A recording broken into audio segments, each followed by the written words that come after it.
আগামী ডিসেম্বরে New Zealand series দিয়েই ফিরছেন মোস্তাফিজুর রহমান, এমনটা জানানো হয়েছে ফিজের অফিসিয়াল ফেসবুক পেজ থেকে। গত অগাস্টে ইংলিশ কাউন্টি ক্রিকেটে খেলতে গিয়ে কাঁধের পুরনো ইনজুরিতে পড়েন এই কাটার মাস্টার। সেখানেই অস্ত্রোপচার করা হয় তার কাঁধে। এরপর থেকেই পুনর্বাসনে আছেন 21 বছর বয়সী এই পেসার। এর মধ্যে মিস করেছেন আফগানিস্তান ও ইংল্যান্ডের বিপক্ষে সিরিজ। খেলা হবে না নভেম্বরের বিপিএলেও। তবে বিসিবির আগে থেকেই আশা ছিল ডিসেম্বরের নিউজিল্যান্ড সফরের আগে পুরোপুরি ফিট হয়ে উঠবেন মোস্তাফিজ।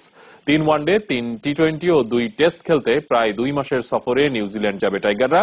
সফর শুরু হবে 26 ডিসেম্বর প্রথম ওয়ানডে দিয়ে। তবে এর আগে অস্ট্রেলিয়ায় কন্ডিশনিং ক্যাম্প করবে হাতুরু সিং এর দল।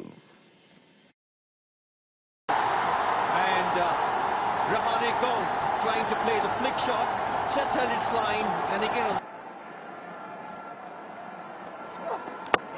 Oh, he's gone through him. This could be the game here. Young man's come back. Mustafizur Rahman, and it's gone through Suresh Raina, who just looked like he was changing gears. It was Ravichandran Ashwin. Now, has he got an edge here? Up goes the finger. This young man is turning this game decisively now. Mustafizur Rahman. He's a good player. Ravichandran Ashwin has got the outside edge.